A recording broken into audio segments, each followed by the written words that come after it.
ዕብራውያን መልእክት ምዕራፍ 13 ቁጥር 20 እና 21 እናነባለን። በዘላለም ኪዳን ደም የበጎች ታላቅ እረኛ የሆነውን ጌታችን ኢየሱስን ከሞት ያስነሳው የሰላም አምላክ ፈቃዱን እንድታደርጉ በመልካም ነገር ሁሉ ያስታጥቃችሁ፣ ደስ የሚያሰኘውንም በኢየሱስ ክርስቶስ በኩል በእኛ ያድርግ። ለእርሱ እስከ ዘላለም ድረስ ክብር ይሁን፣ አሜን።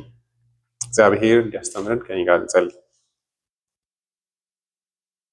እግዚአብሔር ቸር አባታችንና አምላካችን ሆይ ስለ ብዙ ቸርነት እናመሰግናለን። በአንተ ደግነት ይህንን መጽሐፍ ከከፈትንበት ቀን ጀምሮ እስከ ዛሬ ድረስ በብዙ ቸርነትና እርዳታ ዛሬ የመጨረሻውን ክፍል እንድናይ እድል ሰጥተናል። በእውነት እናመሰግናለን። ቃልህን በየሳምንቱ መስማት ደግሞም ሳይቋረጥ መስማት እጅግ መታደል ነው። ለዚህ ቸርነት እናመሰግናለን። እንድንጨርስም ሙሉ የመልእክቱን እውነታ እንድናይ በቸርነት ስለረዳህን እናመሰግናለን። ዛሬ እንግዲህ ስናጠቃልል በእነዚህ የቡራኬ ቃሎች ውስጥ የቃልህን እውነት እንድታበራለን፣ በዚህም እምነታችንን በአንተ ላይ እንድታበረታው እና ደግሞ እውነተኛ የሆነውን የእምነት ባህሪ መገንዘብ እንድንችልም እንድትረዳን እንጠይቃለን። ስለ ሁሉ ነገር ተመስገን፣ በጌታችን በኢየሱስ ክርስቶስ ስም አሜን። ዛሬ እንግዲህ የመጨረሻውን ቁጥሮች ነው የምናየው። ጠዋት ሁለቱን ቁጥሮች ቆርጬ አውጥቻቸው ነበረ፣ 20 እና 21 እንግዲህ ያው እንግዲህ ከዚህ በፊትም ተደጋግሟል። ግን እውነተኛ መልካም ስራ ከየት ይመጣል? ርዕሶቹ በእርግጥ ደረቅ ናቸው። ይሄ ወይም ደግሞ መቀደስና በበጎ ስራ ማደግ እንዴት ነው የምንችለው? እነዚህን ነገሮች ነው በዚህ ሁለት ቁጥሮች ውስጥ 20 እና 21 ውስጥ ለማየት የምንሞክረው። እንግዲህ 20 እና 21 መሀል ላይ ድንገት የገባ ይመስላል። እንደምታዩት ምንድነው ኢምፔራቲቮችን እየሰጠ ይሄን አርጉ።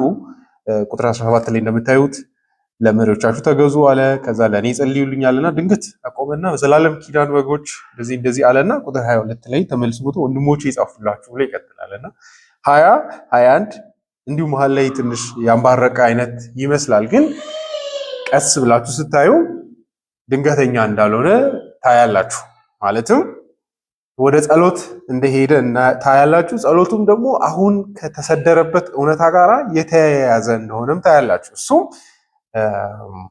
እንግዲህ እግዚአብሔር እነዚህ ሰዎች እንዲገዙ እንዲታዘዙ አለና መሀል ላይ ወሳኟ ነገር በዘላለም ኪዳን በጎ ስራ ስሩ ማለት ይችላል። ከዚህ በፊትም ብሏል ኦልሬዲ ቁጥር 15 ላይ። ይሄኛው ግን ወደ ጸሎት ነው ሙቭ ያደረገው። አድርጉ ከማለት ወደ እግዚአብሔር ጸሎትን ወደ ማቅረብ ነው የተንሸራተተው። እግዚአብሔር ያንን ደግሞ እንዲያደርግም ወደ እግዚአብሔር መጠየቅ። ከዛ ኢንትረስቲንግሊ ደግሞ የክርስቶስን ላይ እረኞች እንዳሉ 17 ላይ ነገረን። ለመሪዎቻችሁ ተገዙ ምክንያቱም ነፍሳችሁን የሚጠብቁ እረኞች ናቸው አይነት ትሆናለሁ። እዚህ ጋር ደግሞ ኢየሱስን የበጎች ታላቅ እረኛ ያደርገዋል። ከሱ በታች እረኞች አሉ፣ እሱ ታላቁ እረኛ ነው። እና በዚህ ልብ ስናስበው ከክፍሉ ጋር ካየን ኢየሱስ አለ እረኛችን፣ መሪዎች አሉን፣ እረኞች አሉን። ግን ከሁሉ በላይ የሆነው እረኛ አለ። በእርሱ በኩል እግዚአብሔር በጎውን ሁሉ ለኛ ያድርግ ይላል። የመጀመሪያው ነገር ምን ያስታውቀናል? ይሄ ብላችሁ ብትጠይቁ እግዚአብሔር ፊት መልካም ህይወትን መኖር በሰው በራስ እንደማይቻል ትልቅ ማስገንዘቢያ ነው። ካልቪን አንድ ሁሌም ከሚደጋግማቸው ነገሮች ውስጥ ጳውሎስ ብዙ ጊዜ ወደ ጸሎት ሲቀይራቸው ይላል የጳውሎስ መልእክቶች ውስጥ ያ የሚያሳብቀው በባህሪው ያ ነገር በእግዚአብሔር ብቻ የሚሆን መሆኑን ነው። የምትጸልዩባቸው ነገሮች ሁሉ ሪኮግኒሽናችሁ በነዛ ውስጥ እግዚአብሔር ብቻ እንደሚያሳካቸው እያሰባችሁ ነው ማለት ነው። ስለዚህ ይሄ እግዚአብሔር ነው በመልካም ስራ። እንግዲህ የዚህ ቴክስት ወይም ቁጥር 20 እና 21 ሙሉ ሪማርኮች ተሰብስበው እግዚአብሔር በእኛ መልካሙን ስራ ያድርግ ወደሚለው ነው የሚሄደው እና እግዚአብሔር ብቻ ነው ይህንን ማድረግ የሚችል። ግን በውስጡ ያሉትን ነገሮች መንፈሳዊ ህይወትን በክርስቶስ ኢየሱስ ያለውን እንድናስብ የሚያደርጉትን ቀስ ብለን ቁጥር 20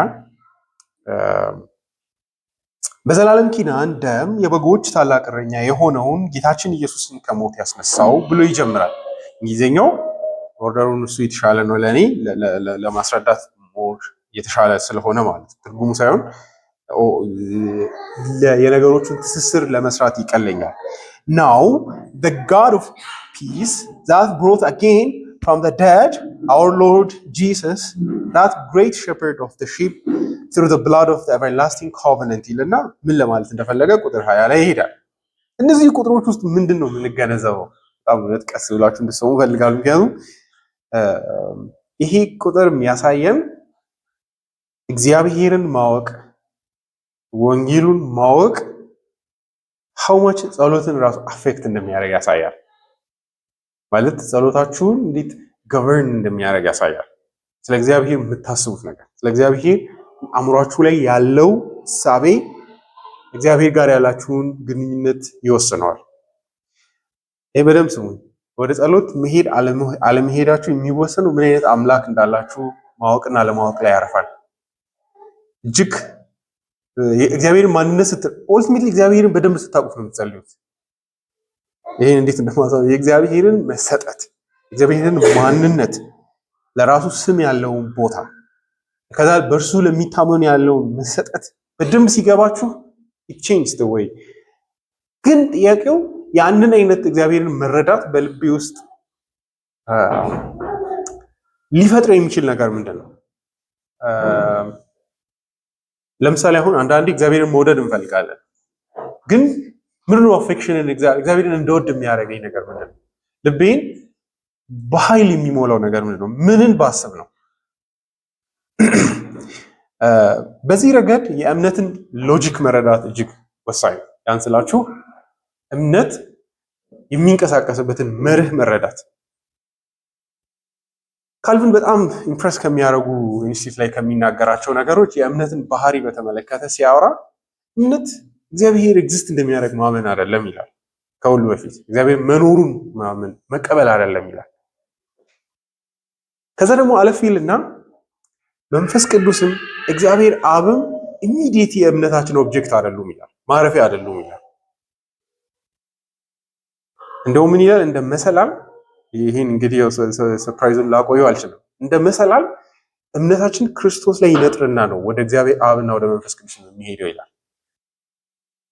ኢየሱስን ተሻግራችሁ ወደ እግዚአብሔር አብ እምነታችሁን እንደ ኦብጀክት ማረፊያ ለማድረግ ከሞከራችሁ ድካሙ ከንቱ ነው ይላል።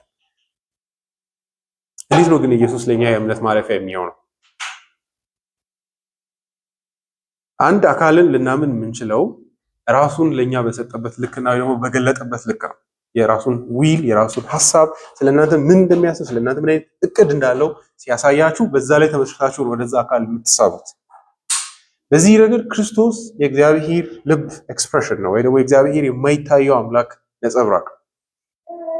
ለዛ ነው እምነታችን እርሱ ላይ ሲያርፍ ወደ እግዚአብሔርን በፍጥነት የሚወስደን። እዚህ ላይ የምር ምን እያለ ነው? እግዚአብሔርን የሚገልጽባቸውን መንገድ ተመልከቱ። which is interesting። የዘላለም አምላክ አይልም። እግዚአብሔር አባትን ከክርስቶስ ጋር አምጥቶ ይገምደውና በዛ ውስጥ ነው ለእግዚአብሔር ጸሎትን የሚያቀርበው። ይሄ በጣም እውነት ሊታየን ይገባል። እግዚአብሔር የመጀመሪያ ለእርሱ የሰላም አምላክ ነው። ይህን ስለተረዳ ነው የሚጸልየው። ግን እንዴት ነው ያወቀው የሰላም አምላክ መሆኑስ? ምንድነው የሰላም አምላክነቱ? ጸሎትን ለጸሎት ምን ያህል ለምን ጉልበት ይሰጠኛል እንደጸልይ? ምክንያቱም እግዚአብሔርን ባይዘ ላይክ አንድ ከመወዳቸው ነገሮች ሮበርት ሄልደን ሲያወራ ምን ይላል? አባባ የሚለውን የሮሜ 8ን ሲያስረዳ ይሄ አንደኛ እግዚአብሔርን አፌክት ያደርገዋል ይላል። እግዚአብሔርን አባት ብላችሁ ስትጠሩት እግዚአብሔር በምንም ከምትጠሩት በላይ ጸሎታችሁ ገብቷችሁ በሰማይ ያለ አባት ብላችሁ ስትጠሩት ለሱ ትልቅ ኦነር ነው። አምናችሁታል፣ እንደ አባት ተቀብላችሁታል። ሶ እግዚአብሔርን እንደሱ ደፍሮ ምን ይላል? የዘላለም ንጉስ የነገስታት ንጉስ ከምትሉት በእነዛ ነገሮች ደርድራችሁ ከምትስቡት በላይ አባት ሆይ የሚለው የእግዚአብሔርን አትራክት ያደርጋል። እግዚአብሔርን ነው እንደዚህ የሚጸልዩ ሰዎች እምነትን ኤክሰርሳይዝ እያደረጉ አይደለ? እግዚአብሔር አባት ተብሎ ተገልጾ አምነው መጥተው አባት ብሎ እየጠሩ ነው። ግን እሱ ምን ይላል? እግዚአብሔርን ብቻ አይደለም አፌክት የሚያደርገው ይላል፣ የእናንተንም ልብ ይቀይረዋል። ካልቪንም አክቹዋሊ እንደዛ ነው የሚለው። ያ ማለት ከገባችሁ ነው። አንዳንድ ችግሩ የእኛ ጸሎት ምንድነው አፋችን ነው የሚለው፣ ምን እያለን እንደሆነ አናስብም ብዙ ጊዜ። ግን የምር ሪፍሌክት ካደረጋችሁት አባቴ ስትሉ ለአባት ነው የምጸልየው ማለት ነው። አሁን ልጸልይለት ያለው አካል አባቴ ነው ማለት ነው እንደማለት ነው። ቶታሊ ኢት ቼንጅስ ዩ ላይክ አእምሯችሁን ሪኦሪየንት ያደርገዋል። ኦኬ የምር እያላችሁት ከሆነ ዴንጀርስ ዝም ብሎ አባት የሚለው ቃል ለእኛ በአእምሯችን ውስጥ ንጉስ የሚለውን ሊወክል ይችላል። ነሰሶፍ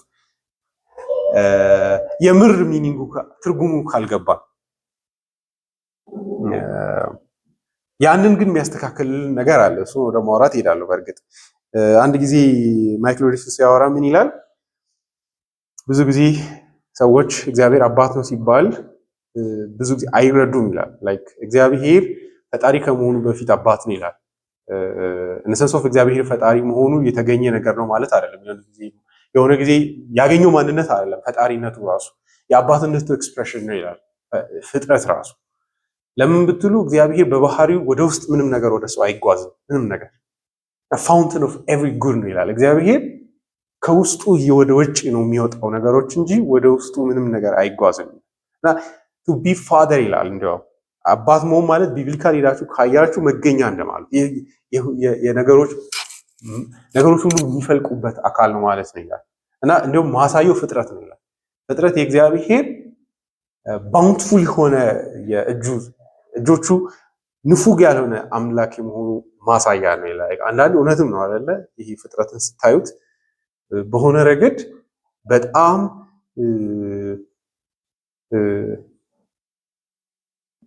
አነሰሰሪ ነገሮች የበዙ ይመስላል ይላል ካልቪን ፍጥረት ላይ ስታዩ። ቀለሞቹ ብዛታቸው ላይ ቀለም እንደሚጠቅማና ላይ ማት ናቸው ይላል። የምግብ አይነቶች ብዛታቸው ቁጥር የላቸውም ይላል።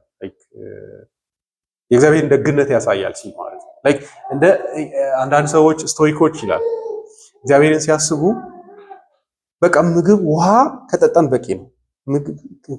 ከመጠጥ ውስጥ ማግኘት ያለብን ሰርቫይቫል ብቻ ነው።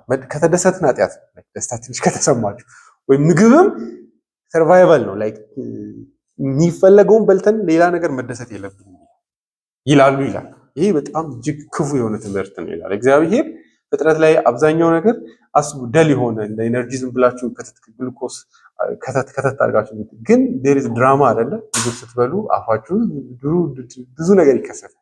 ይህ የእግዚአብሔር ደግነትን ያሳያል እላችሁ ነው።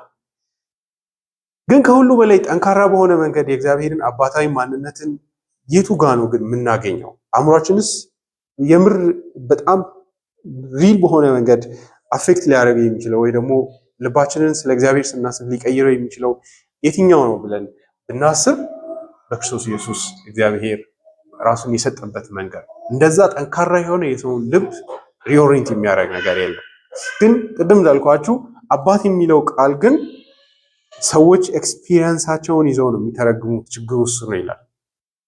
ያ ማለት ብዙዎቻችሁ ይላል እንዲያውሱ አባት ሲባል አእምሯችሁ ላይ ፈጥኖ የሚመጡ በህይወታችሁ ውስጥ እንደ አባት የቆጠሯቸው ሰዎች። አንዳንዶቻችሁ ጥሩ አባት ስላላችሁ አባት የሚለው ቃል እውነተኛ ትርጉሙን ሊሸከምላችሁ ይችላል። በእርግጥ ማንኛውም ሰው እንደ እግዚአብሔር በዚህ ምድር ላይ አባት የለም። ግን ያ ቃል ትርጉም ሊኖረው ይችላል ለአንዳንድ ሰዎች። ለአንዳንዶች ግን ኢት ሜይ ሪማይንድ ዘም አቢዩዝ ብቻ ሊያስታውሳቸው ይችላል ይላል። ከዚህ የተነሳ እግዚአብሔር አባት ነው የሚለው ምንም ቃል ትርጉም የሌለው ቃል ሆኖ ሊያርፍ ይችላል። ታዲያ ማን ነው ታዲያ ይህንን ኮንሰፕሽን ኦፍ እግዚአብሔርን ስናስብ ያለውን ሊቀይር የሚችለው ብትሉ በክርስቶስ ኢየሱስ እግዚአብሔርን ማሰብ ነው። እዚህ ላይ የሰላም አምላክ ሲል በደንብ እናስብ። እግዚአብሔርን ብዙ ጊዜ ስናስብ የሰላም አምላክ አድርገን አይደለም እናስበው፣ እንደ ጠላት ነው እናስበው። ቀላል ነው ይመስላችሁ አይደለ? አንድ ጠብ የሚወድ ሰው ጋር ሰላም ፍለጋ አትሄዱ። if you don't believe that ያ ግለሰብ ሰላምን የሚሰጥ እንደሆነ ካላሰባችሁ እዚህ ጋር አምላክ እንዲህ ያርጋችሁ ማለት ይችላል። ግን የሰላም አምላክ ይላል፣ አድጀክቲቭ ያስቀምጣል። የሰላም አምላክ ከዚህ ሰላም የተነሳ ነው የሚሆንላችሁን ነገር ሁሉ የሚያደርገው። ሰላም ምንድን ነው ግን መጽሐፍ ቅዱሳዊ በሆነ መንገድ ብናስብ ብትሉ አይደለ? የሰላም አምላክ የረፍት አምላክ አይደለ? ረፍትን የሚሰጥ ሰላምን የሚሰጥ ከችግር ሪስኪው የሚያደርግ አምላክ አይደል? ሰላም ላጣ ሰላምን የሚሰጥ አምላክ እግዚአብሔር ሰላምን የሚወድ ብቻ አይደለም፣ የሰላም አምላክ ነው። ሰላምን ከፈለገ ማስፈን የሚችል እርሱ ብቻ ነው። ይህ የዚህ ሁሉ ምንጭ እግዚአብሔር እንደሆነ ስታውቁ ወደ እርሱ መሄድ ምርጫቸው አይደለም። እግዚአብሔር ግን የሰላም አምላክ እንደሆነ በምንድን ነው የማውቀው ብትሉ፣ ጸሐፊ ወዴት ወሰደው ብትሉ፣ ይሁ እንግሊዝኛውን now the God of peace that brought again from the dead our Lord Jesus ያ የእግዚአብሔር የሰላም አምላክነቱ ማሳያ ይሄ ክርስቶስን የሰላም አምላክ እሱም ይህኛው አምላክ ክርስቶስን ከሙታን ያስነሳው አምላክ ብሎ ይገልጸዋል። እግዚአብሔር ልጁን ከሙታን ያስነሳው የሰላም አምላክ ስለሆነ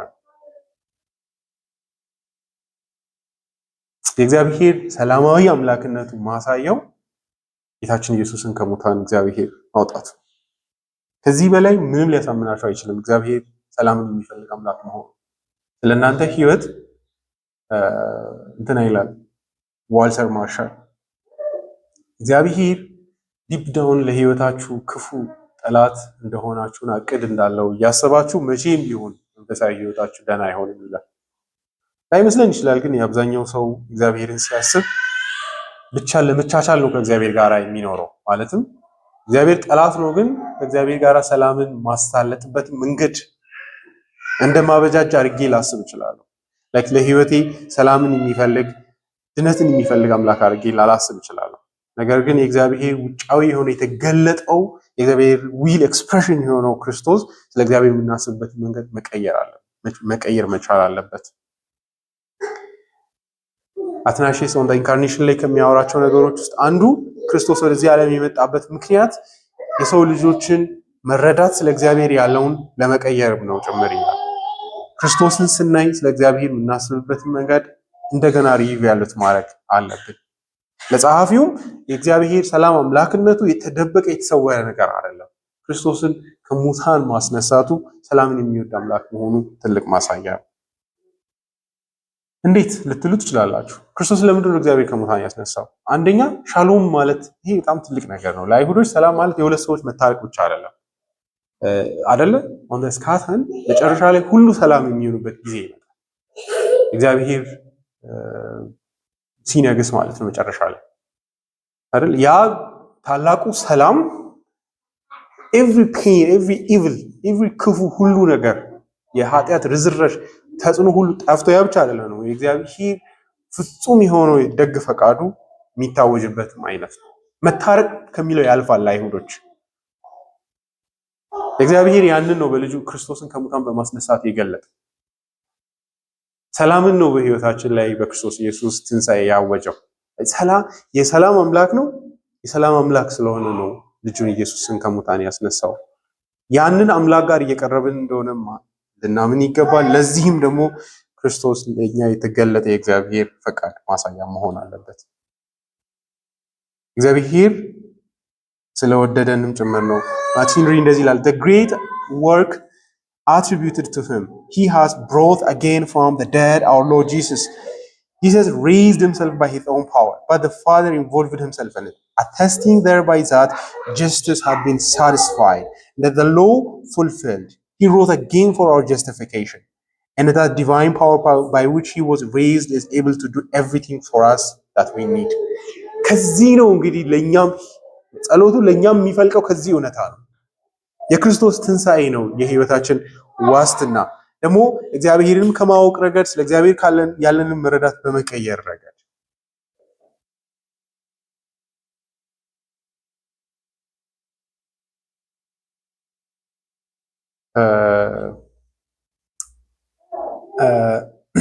እንትና ስቶፕስ የሉተር የገዳም ውስጥ አባት ጆን ስቶፕስ የሚባል ሰውዬ ነው እና ይህን በደንብ ያስረዳናል ብዬ ተስፋ በማድረግ ነው የማወራው። ምን ይላል? ሉተር ስለ ፕሬዲስቲኔሽን ይጨነቅና ያልተመረጥኩ ብሆንስ፣ እግዚአብሔር ስለኔ ያለው እቅድ ምን እንደሆነ በምን አውቃለሁ፣ ፈልጊው ሄጂ መጨረሻ የድነት ባይሆንስ አይደለ? እንደዛ ብሎ ኦብሰስድ ሆኖ ነው የሚጨነቀው። ሉተር ሳይኮቲክ የሚለው ቃል ለሉተር ሳመጣው ጥሩ አይደለም። ምክንያቱም ኦልሬዲ ብዙ ሰዎች የምር ስታብሊሽ ለማድረግ ስለሚሞክሩ ይሄንን ግን እውነቱን ለመናገር ሁላችንም በደንብ ካሰብን ወደ ሳይኮሲስ ሊመራን ይችላል አይደለ? እግዚአብሔር ሊገለኝ ቢሆንስ ያላችሁ ቸርች ፕሪዲስቲኔሽን እንደዛ እያሰባችሁ ከመጣችሁ ሊድ ቱ ሰም ሚዘራብል ወደሆነ እውነታ ሊመራ ይችላል። አንዱ የሚለው ስትራይክ የሚያደርገው የቶፊስ ንግግር ምንድን ነው? የእግዚአብሔርን ልጅ ቁስሎች ተመልከት ይላል። ላይክ ስቲክ ቱ ኢት ይላል። ያ ማለት መሰላችሁ የእግዚአብሔር የተገለጠው የእግዚአብሔር ልጅ ቁስል የእግዚአብሔርን ፈቃድ ሊያሳምን ይገባል። ለሁሉ ነገር እርሳው ነው። ስለ እግዚአብሔር ስታስብ ክርስቶስን አስብ። ክርስቶስን ደግሞ አይደለም በቁስሎቹ አስበው ነው። ይሄ እግዚአብሔር ስለናንተ እግዚአብሔር እንደዚህ ነው የሆነው። ያ ስለ እግዚአብሔር ማስበውን ሐሳብ ሁሉ ፕሮጀክት መስፈንጠሪያዊ መሆን ያለበት ያ ፕሪዲስቲኔሽን ያለ ክርስቶስ አንድ ጊዜ ዲያንግ ብለዋል። እግዚአብሔር አንድ ሙቪ ላይ ያለ ስቴትመንት አምጥቶ ነው የሚለውና አንዱ ተናዶ እግዚአብሔር ዲክቴተር ነው አለ። but he is good dictator አለ። ለሌላኛው ሰው ሲመልስለት ነው የሚለው ለኤቲስት አይነት ነገር ነው ያኛው። God is sovereign እግዚአብሔር ሉዓላዊ ነው። የኛ አምላክ ሉዓላዊ አምላክ ነው።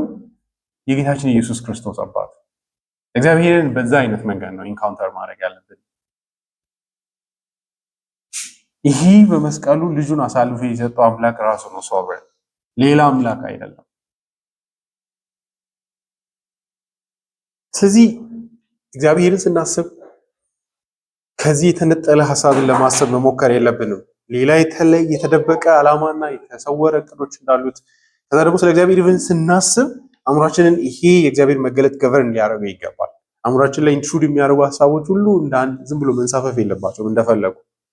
ይሄ መቋጠር አለበት። ስለ እግዚአብሔር የምናስበውን ነገር እግዚአብሔር ይወደኛል፣ ለዛ መገለጫው የእግዚአብሔር ልጅ ሞት አይደል?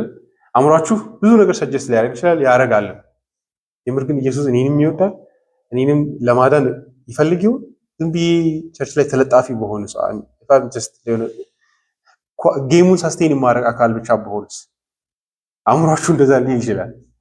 ኖ የእግዚአብሔር እቅድ በእርሱ ለሚያምኑ ሁሉ የዘላለም ሕይወት ነው የሚለውን ሊያሳስበን ይገባል። ኢየሱስ ደግሞ የእምነታችን ማረፊያ መሆን አለበት። በዚህ ረገድ ከክርስቶስ ነጥዬው ካልቪን በጣም ልብ ትነካለች። ከክርስቶስ ነጥዬው እግዚአብሔር አብን ለማሰብ በሞክር ራሱ ምን ስለ አብ ማሰብ እንዳለብኝ አላውቅም ይላል። which is interesting። እስቲ ንገሩ ምንድን ነው የምትሉት? እስቲ ዴቨሎፕ አድርጉ ሐሳብ አላ ኢየሱስን ሳታመጥ ለማሰብ ሞክሩና ስለ እግዚአብሔር ምን እንደምታስቡ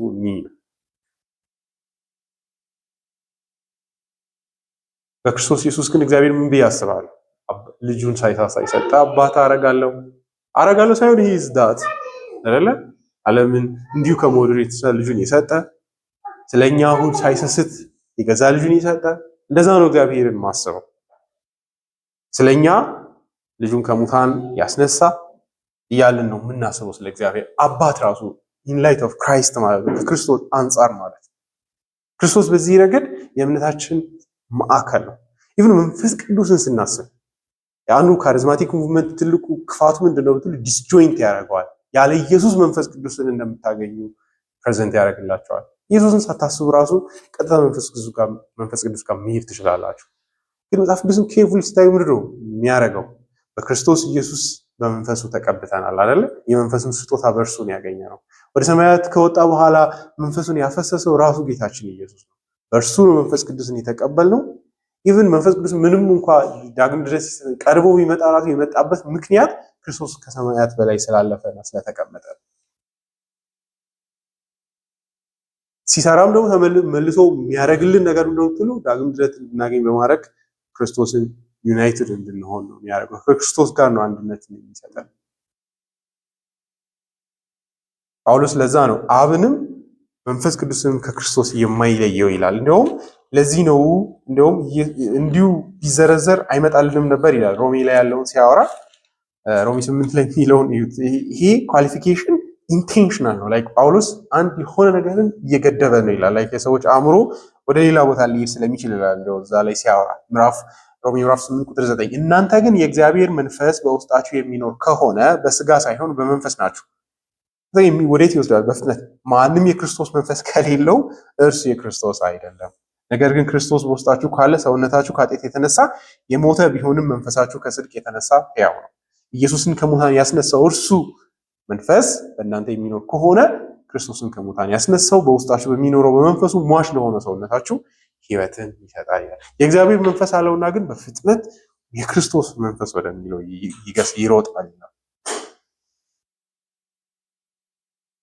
ለምብላችሁ ካልቪን እዚህ ዕብራውያን ላይ የሚለው This clause was added for the sake of confirmation, for he intimates that God is the only prayed to aright by us to lead us on to the perfection when we acknowledge his power in the resurrection of Christ and acknowledge Christ himself as our pastor.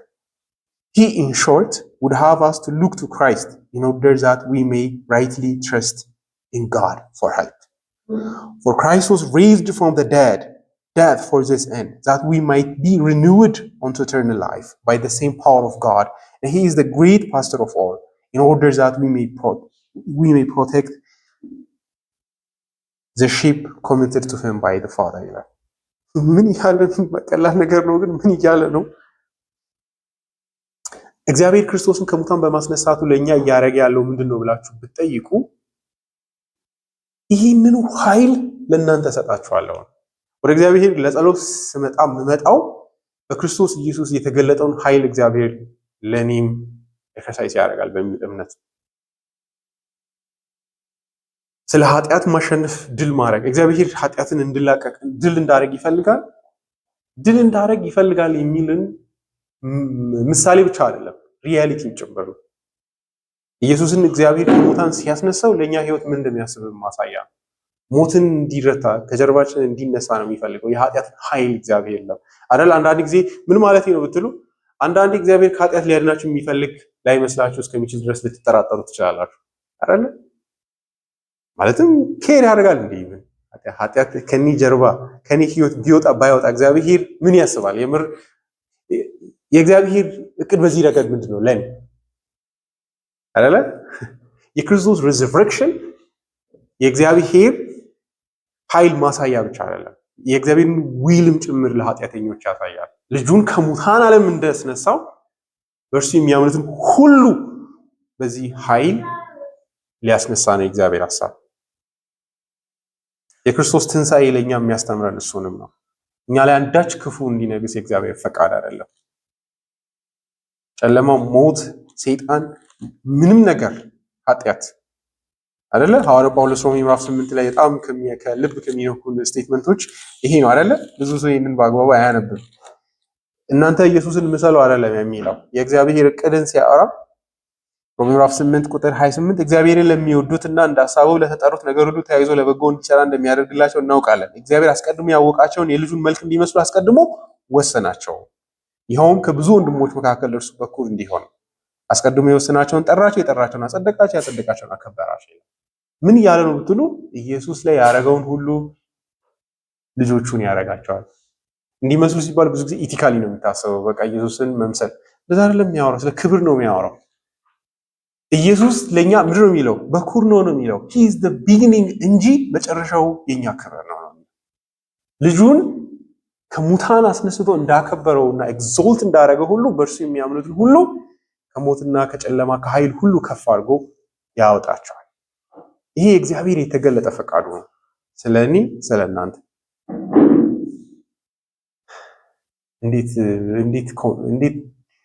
እንዴት ማሳመን እንደምችል አላውቅም።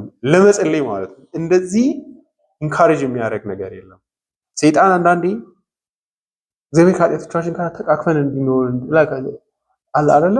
ላይክ ምን ልበላችሁ፣ ወይ ደግሞ ስለናንተ ህይወት ራሱ ደህንነት የእግዚአብሔርን ፍጹም ዊሉን በእርግጥ በዚህ ምድር ህይወት ቆይታችን ውስጥ ሁሉ ነገር እንደምፈልገው ከሆነ ነው እግዚአብሔር የሚወደኝ አንልም።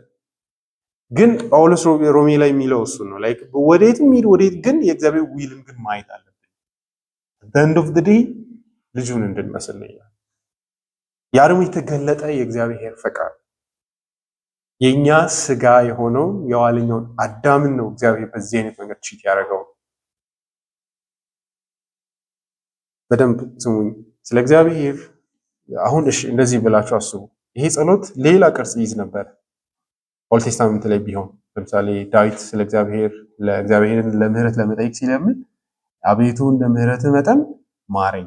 በዛ ሰዓት ዳዊት እያሰበ ያለው ምንድነው ብትሉ እግዚአብሔርን በዚህ ሰዓት ስቀርብ የሚያዋጣኝ አቤቱ እንደ ጽድቅ መጠን ፍረድልኝ ቢል አብቅቶልሃል። ላይክ ዳትስ ናት አትሪቢዩት ኦፍ ጋድ። ዳዊትን በዛ ሰዓት ሊያጽናና የሚችል አይነት የእግዚአብሔር ባህሪ አይደለም፣ ወይ ደግሞ ማንነት አይደለም አይደለ? መርሲፉል የሆነ አምላክ ብቻ ነው ማሰብ የፈለገው፣ የሚያዋጣው እሱ ብቻ ነው። ዳዊት ሌላ ጸሎቶችን ሄዳችሁ ብታዩ ደግሞ አቤቱ እንደ ሕይወቴ የሰራሁትን መልስልኝ ይላል። ላይክ ኢኖሰንት ነኝ ብሎ ባሰበባቸው ጉዳዮች ላይ ላይክ ሰዎች ያለ አግባብ የከሰሱበት ጉዳዮች ላይ ሲጸልይ የፍርድ አምላክ ነው ይላል። እንደው የሰማይ ዳኛ የኔ ዳኛ በሰማይ ነው ራሱ ይላል። ጸሎቱ መግቢያው ላይ ማለት ነው። because he trusts his innocence like እዚህ ጉዳይ ላይ እግዚአብሔር አንተ እንደምታይ አውቃለሁ አይነት ነው። እዚህ ጋርም ለዚህ ጸሐፊ ይሄ ከታች ላለው ስለ ጉድነስ ስለ በጎ ህይወት ሲታሰብ የክርስቶስ ከሙታን መነሳት የዘ ፋውንዴሽን ነው። ለዛ ነው ያንን እያመጣ ያለው ልጅን ኢየሱስን ከሙታን ያስነሳ አምላክ ወይ እንደማለት ነው።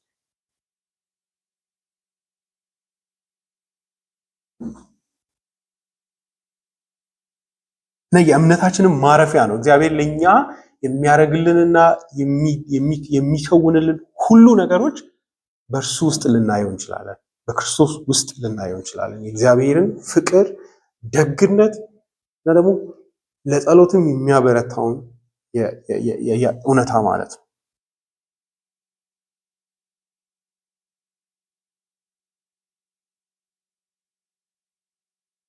እኛ ምን አይነት አምላክ ነው ያለን? እሺ እንደዚህ ልበላችሁ። እኛ ምን አይነት አምላክ ነው ያለን? ክርስቶስን ከሙታን ያስነሳ አምላክ ነው ያለን። ኢየሱስን ከኃጢአት ከአሮጌው ሰብጀክሽን በትንሣኤ ያወጣ ኃጢአት ከዚህ በኋላ ኢየሱስ ላይ ኃጢአት አክቲቭ በሆነ መንገድ አልነገሰበትም። እንደምታውቁት ነሰንሱ ኢየሱስ ለኃጢአት ምኞት ተገዝቶ አይደለም፣ ግን ሰብስቲሽነሪ በሆነው መንገድ ሮሚ 8 ላይ ጳውሎስ የሚለው እሱ ነው። ኢየሱስ ላይ ኃጢአት ተጫነበት፣ ግን ከዚህ በኋላ በኃጢአት በምንም አይነት መንገድ ሰብጀክት በማያደርግ መንገድ ለአዲስ ህይወት ኢየሱስ ተነስቷል። ያ ህይወት የእናንተ ነው። ክሌም ማድረግ የምንችለው ነው። በዚህ ላይ ተመስርተን ነው እግዚአብሔርን የምንጸልየው።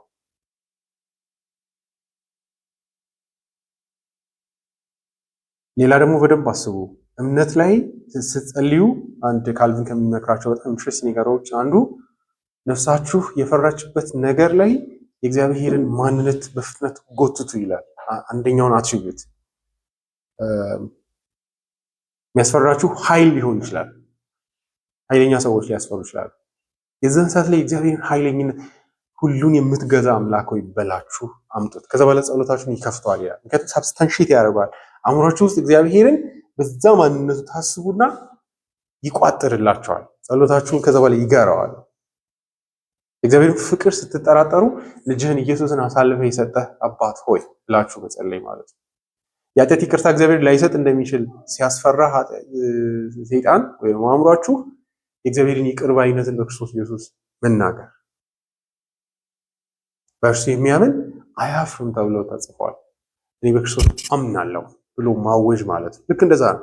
ስለዚህ በበጎ ህይወት እንድኖር የእግዚአብሔር ፈቃድ ነው። አዎ ማሳየው ምንድነው? የጌታችን ኢየሱስ ከሙታን መነሳት። ከዛ ደግሞ ምን አይነት ኢየሱስን ነው እግዚአብሔር ከሙታን ያስነሳው ይላል? የበጎች ታላቅ እረኛ የሆነው ይሄ ኢየሱስ ራሱ ለእግዚአብሔርን ገለጸልን። ኢየሱስንም በሆነ መንገድ ለኛ ያለውን ፈቃዱን በሚያሳይ መንገድ ይገልጸዋል። ይሄም ለእምነታችን እጅግ ወሳኝ፣ ለጸሎታችን በእግዚአብሔር ፊት ላለን ህይወት ኢየሱስን በምን አይነት መንገድ ነው መጽሐፍ ቅዱስ የሚተርክልን? ሉተር አንድ በጣም ኢንትረስቲንግ ነገር ሲያወራ ምን ይላል? ስለ ሚዲቫል ገላትያ ኮሜንታሪ ላይ ነው የሚለው። እኔ አሁን ሪፎርሜሽን ጊዜ ላይ ላሉ ወጣቶች አም ሃፒ ፎር ዘም። ምክንያቱም እኔ ቸርች ሲሄድ ሁሌ ሳልፍ ማየው ስዕል ሰይፍ ከአፉ ሚዲቫል ላይ የተለመደ ስዕል ነበር። ኢየሱስ የራእይ መጽሐፍ ላይ ያለው ለጀጅመንት ሲመጣ ከአፉ እንደዚህ ሴፍ የሚወጣ ስዕል አለ። ሄዳችሁ ቼክ ማድረግ ትችላላችሁ። እና ማይ ኮንሽስነስ ኢንግሪፕድ የሆነው በሱ ነው ይላል። ኢየሱስን ሳስብ ከዛ ማለፍ አልችልም ይላል። ሁሌ ያው ተዋህዶ ላይ በዚህ አሁንም እንደዛ አይደለ? ኢየሱስን ሁሌ የሚነገራቸው ጀጅ ነው፣ ዳኛ ነው እየተባለ ነው። ማርያም ደግሞ ስዕሉ ራሱ ኢንካፕቲቬቲንግ ነው አይደለ? ኢየሱስ እጇ ላይ ይሁን እንደዚህ ይሁን፣ እሷ ደግሞ በደግነት በቃ ልባችሁን ስንጥቅ ነው የምታረገው። አሚን ያንን ስዕል እያያችሁ በቃ ትራራልኛለች ነው የምትሉት አይደለ? እናት ወይ በጣም ደግ የሆነ ልብ ያለሽ ወይ። ኢትስ ናት ጀስት ስዕል ብቻ አይደለም፣ ኢትስ ሊተርጂ። ኢት ኮንትሮልስ ዩር ማይንድ። ጸሎታችሁን ይገዛዋል አይደለ? ኢየሱስን ወይ ማርያምን አእምሯችሁ ላይ ተንበርክካችሁ ብታስቡ እሷ ታምራለች። አይ ሚን ይሁንሽ የምታምር ሴትዮ አለ አይደለ? ደግ አይኗ በጣም በቸርነት የተሞላ ጸሎታቸውን ይመግበዋል። እሷ ትቀርባቸዋለች አይደለ? አንድ ኢየሱስ ራሱ ሄልፕለስ ነው። አንድ ስዕል አለ ራሱ ባለፈውም እያየው ከታች እሷ ረግጣለች። ከዛ ትንሽዬ እግር የእባቡን ራስ እንደዚህ ይረግጣል። አላ ኦልቲሜትሊ እሷ ናት የረገጠችልን ነው። ቴዎሎጂ ነው። ስለ ሃይማኖታችሁን ወይ ስለ እግዚአብሔር ስታስቡ ይመግበዋል ጭንቅላታችሁን። የሉተርም ለዛ ነው ወሳኝ ብዬ ማስበው። ስለ ኢየሱስ ሳስብ አእምሮዬ ላይ ምንድን ነው ማሰብ? መጽሐፍ ቅዱስ ምን አይነት ኢየሱስን ነው የሚሰጠኝ?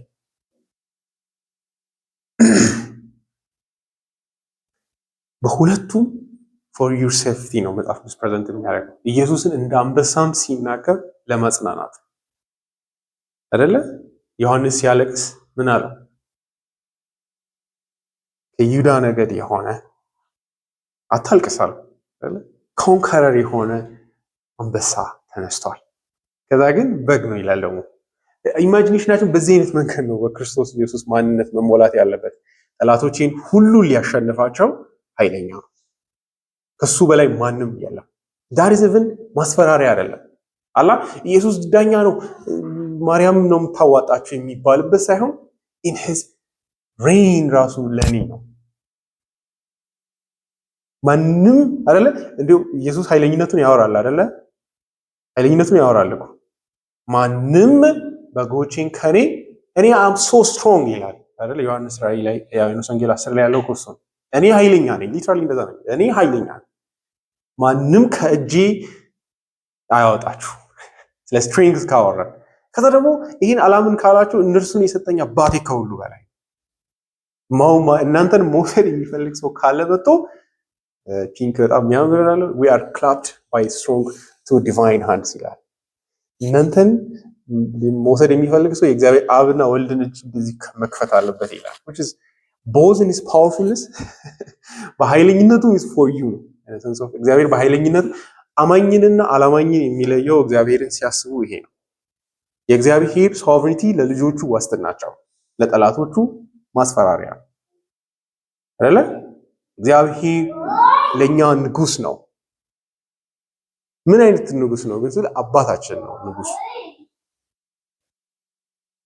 በክርስቶስ ኢየሱስ ነው ግን ይሄ ሁሉ ይጠራለን። እግዚአብሔር ኃይለኝነቱን ዋስትናችን የሚሆነው መጽሐፍ ቅዱስ እንግዲህ ይኸው እዚህ ጋር ምን እንደሚል ኢየሱስን ሲገልጸው አይደል? ሰዎች አንዳንድ ኃይለ ሥላሴ ራሳቸውን ለማካበድ አጭር ሰው ናቸው እኮ ግን አንበሳ ነው ሁሉ ነገር አይደል?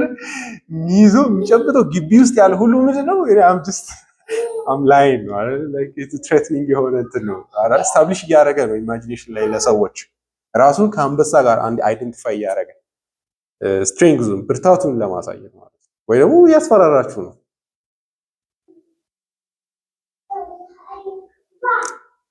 ጌታ ኢየሱስ ግን እንደዚህ ለመጠራት አያፍርም። የበጎች እረኛ አእምሯችን ውስጥ አንድ ሬለንትለስ የሆነ በጎቹን ለመጠበቅ እረኛ የሚለውን ዲስክሪፕሽን ይጠቀማል። አንትሮሞርፊክ ነው አይደለ? ኢየሱስ ልብስ ለብሶ ይዞራል ማለት አይደለም። ግን እረኛ ለበጎች ያለውን ደግነት ስናስብ በዛ ኢማጂኔሽን ኢየሱስን እንድናስበው ነው ይሄ ኢሜጀሪ ወይም ይሄ አይነት ስዕል ያለው። አንዳንዴ በዘመን ስለራቅን እረኞች ምን አይነት ልብ እንዳላቸው አይገባንም። ለበጎቻቸው ያላቸው አይደለ? መጽሐፍ ቅዱስ ላይ ራሱ እግዚአብሔር ራሱ ሲገልጽ የመዝሙር 23 ላይ አይደል? እግዚአብሔር እረኛዬ ነው። ሜቢ ከኛ በላይ ለዳዊት ይገባዋል። ምክንያቱም እንደ እረኛ ለበጎቹ ያለውን መሰጠት ስለሚያውቅ ማለት ነው። በዛ አይነት መንገድ ራሱ ስቼት ያደርጋል። እኔ ለዚህ አምላክ I'm like this ይላል። እረኞች በጣም በጎቻቸውን እንስሶቻቸውን በጣም ይወዳሉ። ያ አይገባን አታችመንቱ ለኛ አይደለ?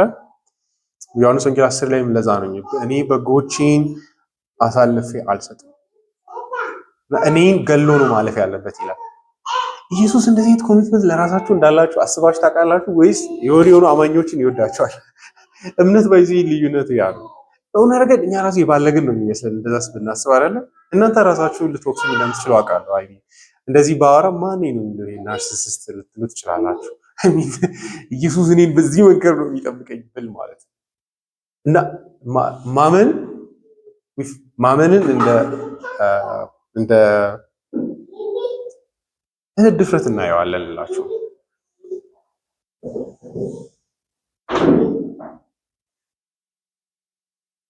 ማንም በጎቼን ከኔ አይወስድ፣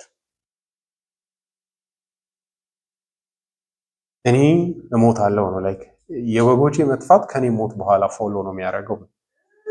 ድነታችን በዛ ልክ ነው ኢየሱስ የሚጠብቀው። የበጎች ታላቅ እረኛ የሆነውን ነው እግዚአብሔር ከሙታን ያስነሳልን። ለእኛ ጥፋት እንዲሆነን ሳይሆን በዛው አገልግሎቱ እንዲቀጥል ነው እግዚአብሔር ከሙታን ኢየሱስን የመለሰው።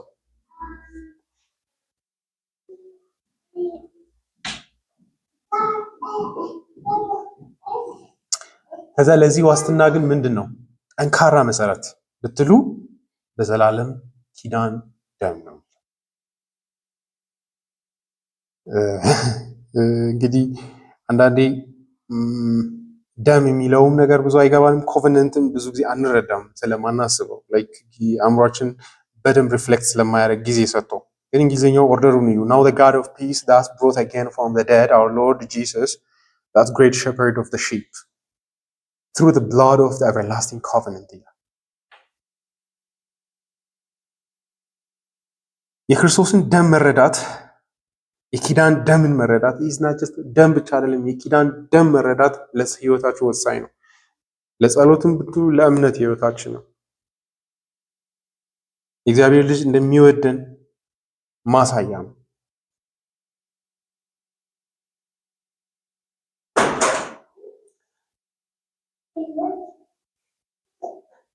በደም ስታብሊሽድ የሆነ ህይወት ነው። እኛ ለእግዚአብሔር ልጅ ደም አላፈሰስንም። አላ እኔ እወድሃለሁ በዚህ ደም እንተሳሰር አላለም። ግን እሱ ሞቶ ነው፣ በዛ ነው ኪዳኑን የመሰረተው። ድነታችን ከዚህ በኋላ የማይነካበት ምክንያት የምር በክርስቶስ ኢየሱስ በእውነት የሚያምኑ የእናንተ ድነት ሰስፔንድ እንዲደረግ የኪዳኑ ደም መናቅ አለበት። ዋጋ የሌለው ተደርጎ መታየት አለበት። ያኔ ነው ድነታችን የሚጠፋው፣ ወይ ደግሞ በእግዚአብሔር ፊት ዋጋችን ሬሌቫንት የሚሆነው። የክርስቶስ የኪዳኑ ደም በእምነት ከተረዳን የህይወታችን መሰረት፣ የጸሎታችን፣ በእግዚአብሔር ፊት የማመናችን፣ በእግዚአብሔር ፊት የመጽደቃችን፣ እግዚአብሔርን የመጥራታችን መሰረት ራሱ የኪዳኑ ደም ነው።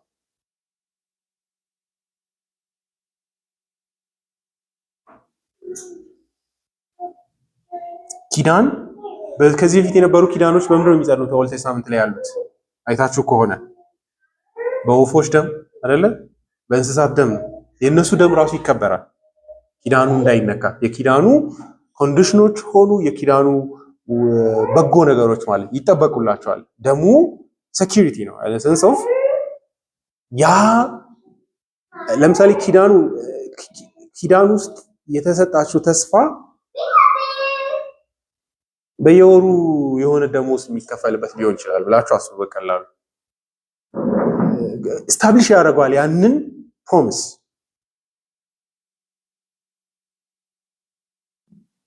ጳውሎስ ቅድምም ያነበብነው አይታችኋል። ሐዋርያ ሥራ 20 ላይ ያለው ላይ ቸርችን በጣም እንዲያካብዱ ለማድረግ ለሽማግሌዎች ምን ይላል? እግዚአብሔር በገዛ ደሙ ለዋጃት ቤተክርስቲያን ተጠንቀቁ ይላል። ክፍያውን ለማሳየት ማለት ነው። ወርዙን ለማሳየት የቸርች ዋጋን ለማሳየት ማለት ነው። ቸርች ወርዟ የእግዚአብሔር ልጅ ደም ነው። አውቆ ነው እንደዛ የሚያደርገው አይደለ? ወደ ቴዎሎጂካሊ እንደምታውቁት ላይክ የእግዚአብሔር ደም ነው የሚለው ጳውሎስ ራሱ አይደለ? ብዙ ሰው ለመረዳት የሚንቀጠቀጠው ማለት ነው። ኢትስ ብላድ ኦፍ ጋድ በዛ ደም ነው እቺ ቸርች የተዋጀችው። እንዲሁ ዝም ብላ ቀልድ አይደለችም። አላ እኛ በቃ ኢየሱስ መጣና ቀለበት አድርጎ ወዳቸዋለሁ ዊላቭ ኢች አዘር ብሎ ሄደ አይደለም። ክርስትና ፋውንዴሽኑ በእግዚአብሔር ልጅ ብለዲ በሆነ ሞት ላይ የተመሰረተ የክርስትና ህይወት ያረፈው እዛ ላይ ነው። ያን ካልተረዳን መንፈሳዊ ህይወታችን ጉልበት የለውም። እምነታችሁን ብትሉ ለእግዚአብሔር ያላችሁ ምንም ጠንካራ አይሆንም። we need to see የኪዳኑ ደም ነው። ደም ዝም ብሎ ባዶ ደም አይደለም። ስቲፕሌሽን አለው፣ ኮሚትመንት ያለው ኪዳን እንደዛ አይደል? እግዚአብሔር ነው፣ እኛ አይደለም ለእግዚአብሔር ኪዳን የገባው። እግዚአብሔር ለዛ ደም ምን ልበላችሁ መሰጠት አለው። እግዚአብሔርን ገቨርን ያደርገዋል ያ ደም። እግዚአብሔር ለምንም የሚታዘዝ ማንም አይገዛውም። ያ ደም ግን ከእግዚአብሔር ዘንድ የተለያዩ ፕሮሚሶችን ዲማንድ ያደርጋል። ዮሐንስ መልእክት ላይ አይታችኋል አይደለ? ኃጢአታችንን ብንናዘዝ ኃጢአታችን ሁሉ ያነጻን እግዚአብሔር የታመነና ጻድቅ ነው ብሎ ግን ምንን ያመጣል? የክርስቶስን ደም ነው የሚያመጣው። የእግዚአብሔር ልጅ ከኃጢአት ሁሉ የክርስቶስ ደም ከኃጢአት ያነጻናል። ግን የሚያነጻን የሆነ ቀይ የሆነ ፈሳሽ አይደለም። የእግዚአብሔር ታማኝነት ጻድቅና ታማኝ ነው። እግዚአብሔር ቃሉን አይበላም። ቀልድ ሊመስል ይችላል። ባይዜ ሪፒንት የሚያደርግ ሰው ሁሉ ይህንን ነው ማየት ያለበት። እናንተ እየቀለዳችሁም ጸልዩ፣ እየቀለደን አንጸልይም። ኦፍ ኮርስ ግን ኢትስ ሲሪየስ ዲል ልላችሁ እግዚአብሔር ለእናንተ አይደለም ጽድቁ ለዛ ደም ለፈሰሰው ደም ኪዳናዊ ደም ስለሆነ ማለት ነው። ለዛ ነው የአይዛክ ዋትስ መዝሙር ለዛ ነው ወሳኝ አይደለ? when I serve wondrous cause የሚለው አንድ ስቴትመንት አለች አይደለ? በክርስቶስ ደም በአምላኬ ሰዋቸዋለሁ ይላል። እንደውም አንዱ ስቴትመንት ደግሞ ምንድነው? እጅግ የሚማርኩኝ ከንቱ ነገሮች ሁሉ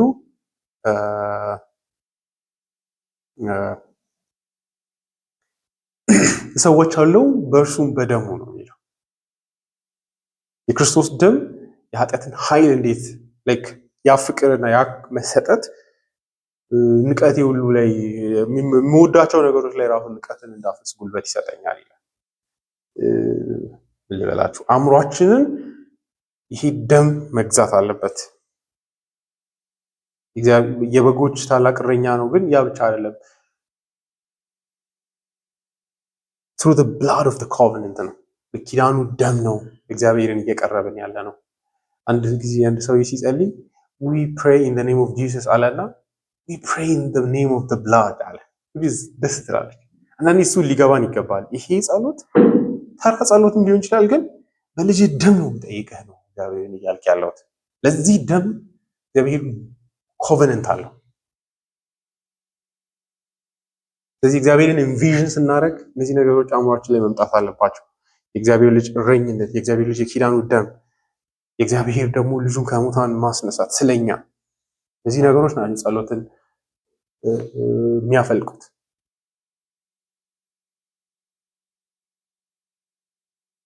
ምን እንድናረግ ወሳኙን እንግዲህ አድካሚውን ክፍል እርሻዋለሁ።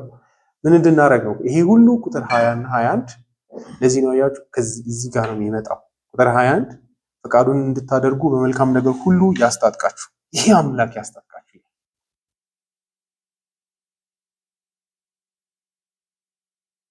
የዕብራውያን ጻፊ ስለ ኢየሱስ ሊቀ ክህነት እስከዚህ ሰዓት ሲያወራ የነበረው በዚህ መንገድ ነው ጌታችንን የሚነካው። ቴዎሎጂያችን at the end of the day በዚህ አይነት መንገድ ፕራክቲካል እንዲሆን ነው። ፕራክቲካል ሲባል ሄደን በጎ ነገር እንድንሰራ ማለት አይደለም። ፕራክቲካል ሲባል ግን አያችሁ ጸሎታችሁን ይቀይረዋል። ከገባችሁ የኢየሱስ ሊቀ ክህነት በጎ ስራን ራሱ ስታስቡ ማን ነው በጎ እንዳደረግ ፈቃዱን እንድታደርጉ በመልካም ነገር ሁሉ ያስታጥቃችሁ? የትኛው አምላክ?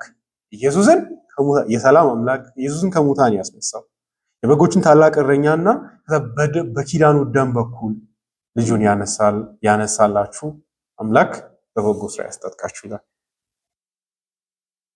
ይሄ ምን ያሳየናል ብትሉ በጎ ስራ መስራት የሚችሉት ይሄ አይነት አምላክ ያላቸው ብቻ ናቸው።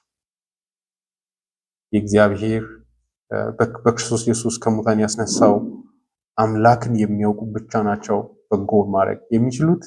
በጎ እነሱ አይደለም የሚያደርጉት፣ ራሱ የአምላክ በእነዚህ ሁሉ መንገዶች እንደሚወደን ስለገለጸና የራሱን ፈቃድ በተለይ ኢየሱስን ከሙታን በማስነሳቱ በማሳየቱ አዲስን ህይወት ለኛ ሊሰጥ የእግዚአብሔር ፈቃዱ ነው። ባርኮትም ጭምር ነው ይሄ ክፍል። እግዚአብሔር በዚህ አይነት ማንነቱ ስለእናንተ ህይወት ምን እንደሚያስብ አምሹር ዘርፎ በዛ ማንነቱ በበጎ ስራ ሁሉ እንዲያስታጥቃችሁ ባርኮቴ ነው ይላል። እውነተኛ በጎ ስራ የእግዚአብሔርን በጎ ፈቃድ ማድረግ ነው። መልካም በመጽሐፍ ቅዱስ ላይ በደንብ ማሰብ አለብን። መልካም ስራ የሰዎችን ፈቃድ የራስን ፈቃድ መፈጸም አይደለም። ከሁሉ በፊት የእግዚአብሔርን ፈቃድ መፈጸም ነው። እርሱም ደግሞ በህጉ ውስጥ ያለው ነው። ህጉ ለኛ ሴኪሪቲያችን ነው። ሁሉ ሰው እየተነሳ ኢምፖዝ የሚያደርግብንን ህግ እና በጎ ነገርን መልካም ብለን እንዳናስብ መጠንቀቅ አለብን። አንድ ዘፋኝ መጥቶ በጎን ያለውን ነገር በጎ ብለን እንዳናስብ መጠንቀቅ አለብን። መንግስት በጎ የሚለውን በጎ ብለን እንዳናስብ መጠንቀቅ አለብን። ነፃነታችንም ነው ደግሞ ሴኪሪቲያችንም ነው። እግዚአብሔር ራሱ በጎ ያለውን ብቻ በጎ ነው በፊቱ እንድንሆን የሚያደርገው። ይህም ደግሞ ከክርስቶስ ኢየሱስ ትንሣኤ ውስጥ ነው የሚወጣው። ማንን ደስ የሚያሰኘውን? ራሱኑ እግዚአብሔርን ደስ የሚያሰኘውን። ባለፈው የተማርነውን እደግማለሁኝ። በክርስቶስ በኩል በእኛ ያድርግ ይላል። ይህ ስለ ስነ ምግባር የምናስብበትን መንገድ መቀየር አለበት ወገኖቼ። ሰው ጥሩ ሊሆን የሚችለው በክርስቶስ ሞትና ትንሣኤ ብቻ ነው። አቶሚክ ሀቢት አይቀይሩም። ያው ጥሩ ኃጢአተኞች ያደርጋቸዋል። ስማርት ኃጢአተኞች ወይ ደግሞ ፋንክሽን የምታደርጉ ኃጢአተኞች ያደርጋቸዋል ነው ላይ ኢት ወርክስ። ግን ትሩ የሆነ ከመስቀሉና ከክርስቶስ ጋር ካላችሁ ዩኒን የሚወጣ ቨርቹዋል አይደለም የሚያመጣው። የእግዚአብሔር ልጅ ደም ብቻ ነው ከክርስቶስ ጋር በሞትና በትንሣኤ አንድ የሆኑ ብቻ ናቸው እግዚአብሔርን ደስ የሚያሰኝን አዲስ ሰው ሆኖ በእግዚአብሔር ፊት መኖር የሚችሉት። ምክንያቱም የትንሣኤ አምላክ ነው። ከዛ ይህን ራሱ ኢንአክት የሚያደርገው በማን በኩል ነው ይላል? በክርስቶስ በኩል ይህንን በእኛ ዘንድ ያድርግ ይላል። አንደኛ በክርስቶስ ኢየሱስ ባለ የትንሣኤ ኃይል ማለቱ ነው። የክርስቶስ ሞት ለኛ የክርስቶስ ሞት አይደለም። ሞቱ የኃጢአት ይቅርታ ነው። ትንሣኤያችን ደግሞ የሳንክቲፊኬሽናችን መሰረት። የኛ ቅድስና የሚፈልቀው ከእግዚአብሔር ልጅ ትንሣኤ ነው። ትንሣኤው ምሳሌያዊ አይደለም። ኢየሱስ ከአሮጌው ዓለምና ስርዓት እና ከእርሱ የወጣበትም ጭምር ነው። ለአዲስ ህይወት እግዚአብሔር ኢንተንድ ላደረገው ህይወት አለ። ሮሜ ራሱ ላይ ጳውሎስ ነው ፎር ዘ ኒውነስ ኦፍ ላይፍ ነው። ከሙታን ተነስተዋል ይላል። በዚህ ህይወት ተካፋይ ናቸው ይላል። ይሄ ማለት የምር እውነተኛ የሆነ አዲስነት፣ እውነተኛ የሆነ እግዚአብሔር ፊት አዲስ ሰው በክርስቶስ ኢየሱስ ከሙታን ከክርስቶስ ጋር ሬዘረክትድ የሆነ ሰው ነው። ያም ደግሞ የእግዚአብሔር ልጅ ውስጥ የእግዚአብሔር ኃይል ኤክሰርሳይዝ ስለሚደረግ ነው። በእርሱ ለሚያሙ በትንሣኤ ኃይል ብቻ ነው አሸንፈን መመላለስ ምንችለው። ኢየሱስ ከሙታን ሲነሳ ምን ሆነ ይላል? አንደኛ ቆሮንቶስ 15 ላይ ህይወትን የሚሰጥ መንፈስ ሆነ ይላል። ይህ ማለት ኢየሱስ ስጋ የሌለው ሆነ ማለት አይደለም። ስጋ እንዳለው አይተናል። በቀላል ቋንቋ እንዲሁም ይላል አንድ ሰው ሲያወራ መንፈስ ቅዱስ በሙሉ ኃይሉ ይሰራል ይላል። ክርስቶስን የሚያምንና በእምነት ከእርሱ ጋር አንድ የሚሆን ሁሉ ያንን ኃይል ያገኛል። ልክ ቤተ መቅደሱ ላይ ያለውን ታቦቱን የሚነካ ሰው የተቀደሰ እንደሚሆን ሁሉ ወይም ደግሞ ታቦቱን እንደሚያረክ ሰው ሁሉ ኢየሱስን የነካ ሁሉ በእምነት ይቀደሳል። በእርሱ ዘንድ ምን ስላለ? ኃይል ስላለ። በተለይም ደግሞ ሞትን አሸንፎ የተነሳው ኢየሱስ። እዚህ መዝሙር ላይ አንድ ላይን ትዝ ይላችኋል አይደል? የተነሳውን በግ በዚያ ያለ የሚል። አንዳንዴ ኢየሱስን ትራያምፈንት የሆነውን ኢየሱስን ማሰብ አለባችሁ በእምነት። you are not dead, you are alive in Christ አለ አይደለ? ኃጢአት እዚህ ጉልበት የሚያገኝ አንዳንዴ ደካማ እንደሆነን በማሳመን ነው። ማንረባ እንደሆነን በመናገር ነው። አንድ ትንሽ እንኳን የሰፈር ኃጢአት ማሸነፍ እንደማንችል ኮንቪንስ ስለሚያደርግ ጉልበት እንደሌላችሁ ስለሚያሳምነን እኔንም ስለሚያሳምነኝ አንዳንድ ኃጢአቶችን እንደማላሸንፍ አምኛቸዋለሁ። አለ አይደለ? በቃ ሰርቫይቭ ማድረግ ነው። ግን ጂሰስ ኮንከርድ ኤቭሪ ፎርም ኦፍ ኢቭል። ኢየሱስ አሸንፏል። አንዳንዴ በእምነት ከዛ ኃይል ሄድልበርግ ካቴኪዝም ላይ የሚሉት እሱ ነው። ቢካዝ ኦፍ ሂዝ ኪንግሺፕ ከእርሱ ጋር እኛም ነገስታት ነን ይላል። ኦቨርተርን ይላል። ሊትራሊ ኢየሱስ ንጉስ ስለሆነ ጉልበተኛ ስለሆነ there's a power in him ይላል። ግን ችግሩ ምንድነው?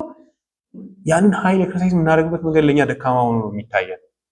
ምን ላርግሽ ብትሉ አሁን እኔ ሄዳችሁ ኢማጂኔሽናችሁን በቃ እንዲህ አድርጎ አይደለም የሚለው to believe in the power of the Son of God። ያ ማለትም ደግሞ የሚሆነ የተደበቀ ማለትም አይደለም። የእግዚአብሔር ልጅ ፍቅር ኃይለኛ ነው። የተነሳውን ኢየሱስን ፍቅር ማሰብ፣ ከሱ ጋር ያላችሁን ተስፋ፣ በእነዚህ ተስፋዎች ነው ኢየሱስ ጉልበት የሚሰጠን። even knowing that ኢየሱስ በእምነት ከሰማያት በላይ እንዳረገ ማሰብ፣ ጨለማ በእርሱ ላይ ክሌም እንደሌለ ሁሉ በእናንተም ላይ እንደሌለ ማመን ያስፈልጋል ነው። ጳውሎስ ቆላሲስ ላይ እሱን ነው የሚያወራው። ክርስቶስ ባለበት ያለውን አስቡ። ህይወታችሁ ተሰውሮ ያለው እዛ ነው። ምንም እንኳን በምድር ብትኖሩ your life is በክርስቶስ ኢየሱስ ተሰውሯል። የእናንተ ህይወት አይደለ? ከሱ ይመጣና ነው ጳውሎስ ስለ ኃጢአት መግደል የሚያወራው። ያ ማለት የምር ሜዲቴት ማድረግ ማለት ነው አይደል? አስቡ ሲል ማሰቡ ጉልበት እየሰጣችሁ ይሄዳል። ቀላል መርህ ላውጣላችሁ ማለት አንዳንዴ አየር ላይ ተበትኖ እንዳይቀር። ምዕራፍ 3 ቁጥር 1 እንግዲህ ከክርስቶስ ጋር ከተነሳችሁ ክርስቶስ በእግዚአብሔር ቀኝ በተቀመጠበት በላይ ያሉ ነገሮችን እሹ። ምን ናቸው እዛ ያሉት? በእግዚአብሔር ቀኝ ያሉት ነገሮች ምንድን ናቸው? ቁጥር 2 ሐሳባችሁም በላይ ባለው ላይ እንጂ በምድራዊ ነገር ላይ አይሁን። ለምን? ቁጥር 3 ሞታችኋልና፣ ደስ ተቀብራችኋል፣ ከክርስቶስ ጋር በእግዚአብሔር ዘንድ ተሰውሯልና። አሮጌው ህይወት ሞቷል፣ ተሰውሯል፣ ጠፍቷል። ከዛ አዲሱ ህይወት ደግሞ ክርስቶስ ኢየሱስ በእግዚአብሔር ዘንድ አለ። ቁጥር 4 ህይወታችሁ የሆነው ክርስቶስ በሚገለጥበት ጊዜ እናንተም በዚያን ጊዜ ከእርሱ ጋር በክብር ትገለጣላችሁ። ይሄን አስቡ ነው የሚለው። በእግዚአብሔር አብ ዘንድ በክርስቶስ ኢየሱስ ምን አለኝ ብላችሁ ዝም ብላችሁ አስቡ። እግዚአብሔር ይወደኛል። ደካማ ሀሳብ የሚመስለው አይደለ? እግዚአብሔር ፍቅሩ ለእኔ እጅግ ታላቅ ነው። በክርስቶስ ኢየሱስ የእግዚአብሔር ልጅ እኔን ደሙን እስከ መስጠት ድረስ ነው የወደደኝ። በክርስቶስ በእግዚአብሔር አብ ቀኝ ዘንድ ዘላለማዊ ተስፋ አለኝ ከእርሱ ጋር አይደለ? ኢየሱስ አንዱ ራእይ ላይ ያሉ ቸርቾችን ኢንካሬጅ የሚያደርገው ምንድን ነው? ድል የነሳው አይደለ? የህይወትን ዛፍ ይሰጣል ይላል። አሜዚንግ አይደለ? ላይክ ሶሰት ምን እንዲያደርጉ ኃጢአታቸው ላይና ሄሬቲክ ትምህርቶች ላይ እንዲጨክኑ ማለት ነው። እኔ አሸንፌያለሁ እና አይ ዊል ጊቭ ዩ ላይፍ ነው የሚለው። እኔ ሞትን አሸንፌያለሁ ይላል። በዛ ሊያበረታቸው ማለት ነው። እኔ እንትና ሚላት አለች ቶማስ ዋሰን ስለ ኃጢአት መግደል ሲያወራ የሚል አንድ ቦታ ላይ የሴይዘርን ቄሳርን የሆኑ ሰዎች ገለውታል እና ከዛ አንድ ሰው ያደረገውን ሲያሳይ ምን ይላል? የደም ጨርቁን አመጣና ምንም አላወራም ይላል። እንደዚህ የሴይዘርን ደም ልብስን ያሳየው it filled the people with rage ይላል። ያን ሲያዩ አላስቻላቸውም እና የገደሉትን ሰዎች ግድያ ነው የሮጡት ይላል። ላይክ በቁጣ ስለሞላቸው ማለት ነው። ከዛ ምን ይላል? ኢየሱስን የገደለውን ኃጢአትን እዩ ይላል። አላ ኢየሱስን አፕሊፍትድ ሆኖ የእግዚአብሔር ልጅ እንደዚህ ያሰቃየው ምንድን ነው? እነዚህ እናንተ ስር የሚርመሰመሱ ኃጢአቶች ናቸው። አረ it's amazing አይደለ? እነዚህ ኃጢአቶች እናንተን ዛሬ የሚቀልዱባችሁ ኃጢአቶች ናቸው። እግዚአብሔር እስናት ሶዘት በዛ እንድንድን አይደለም እነሱን ገለ ግን ቁጣ እንዲሞላ ነው ይላል። ያን ስላችሁ በተለያዩ በእግዚአብሔር ቀኝ ያሉትን ሐሳቦች ስላችሁ እነዚህ ነው። በዚህ አይነት መንገድ የተሞላ አእምሮ ኃጢአትን ለመግደል ጉልበት ያገኛል። ዮሐንስ 3 ላይ ሁሌም ማነሳው ጥቅስ ትዝ ይላቸዋል። የእግዚአብሔር ልጆች እንደሆንን አብ እንዴት አትረፍርፎ ያፈሰሰልን ፍቅር ምንኛ ታላቅ ነው፣ እሱ ሲገለጥ እርሱን እንድንመስል እናውቃለንና። ከዛ ብሎ ምን ይላል? በእርሱ ይህን ተስፋ የሚያደርግ ራሱን ከኃጢአት ያነጻል። አይ ሃቭ ሆፕ በክርስቶስ ኢየሱስ በዛ በእግዚአብሔር ቀኝ ተስፋ አለኝ። እነዚህ የትንሣኤ ሐሳቦች በእምነት ኤክሰርሳይዝ ሲደረጉ ተስፋ አለኝ፣ እኔ የእግዚአብሔር ልጅ ሕዝብ ነኝ፣ እርሱ ይወደኛል የሚሉ ሐሳቦች እምነት ነው ኃጢአት ላይ ጉልበት የሚሰጠን። ስለዚህ በእርሱ በኩል ነው እግዚአብሔር እንደዚህ ነገር አኮምፕሊሽ የሚያደርገው። ሌላው ሰው ሁሉ በአንድም በሌላም ለኃጢአት የተረታ ኃጢአትን በሌላ ኃጢአት ነው የሚያሸንፈው እንጂ በእውነተኛ የቅድስና መርህ አይደለም። እርሱም በእግዚአብሔር ልጅ ሞትና ትንሣኤ አይደለም። በነገሩ ያ ምን ያህል የተደበቀ አይደለም አይደለ? ይቅርታ ለራሱ ነው። በዚህ ፕሪንሲፕሎች ነው ይቅር የምትሉት። ይቅር ያላላችሁት ሰው በአእምሯችሁ ውስጥ ሁሌም ይኖራል። እናንተን ተቆጣጥሯችሁ ዘርፎር አውጡት። በሌላ ሰልፊሽ በሆኑ መርሆች ነው የምትቆጣጠሯቸው ነው ኃጢአቶቹ።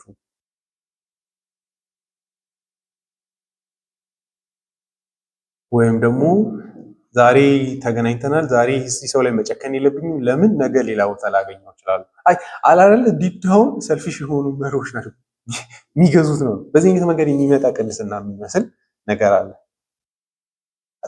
አንዳንድ የሆነ የታመመ ሰው ታዩና ነገር ልታመም እችላለሁ እንግዲህ ዝቅ ማለት ነው። ግዞቹን ላይክ ዓለማዊ የሆኑ መርሆች በዚህ አይነት እኛ ግን ከዚህ በሚያልፍ አይነት ዩኒየን በክርስቶስ ኢየሱስ ባለን ህይወት ያ ብቻ ሳይሆን ደግሞ በክርስቶስ ኢየሱስ ይቅርታም አለን። ግን እዚህ ላይ የሚያወራው የትንሣኤውን ኃይል በክርስቶስ ኢየሱስ ያለው ነው ብዬ አስባለሁ። በክርስቶስ ኢየሱስ በኩል እግዚአብሔር መልካም እንድታደርጉ ያደርጋችሁ።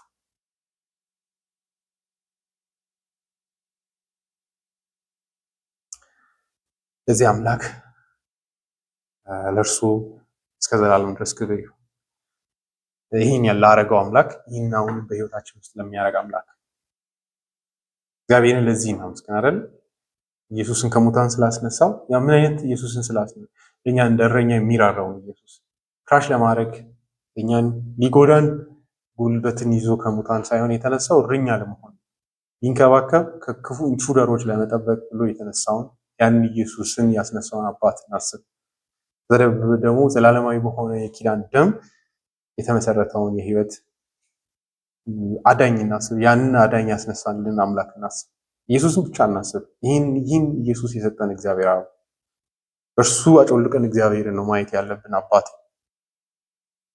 ይህንን አንዳንድ ሰዎች ለኢየሱስ ነው የሚለው ይላሉ፣ አንዳንዶች ደግሞ ለእግዚአብሔር ነው የሚሉ አሉ። ለእግዚአብሔርም ከሆነ በክርስቶስ ኢየሱስ ለሆነን አምላክ ነው፣ ለጌታችንም ከሆነ ለእርሱ ክብር ይሁን።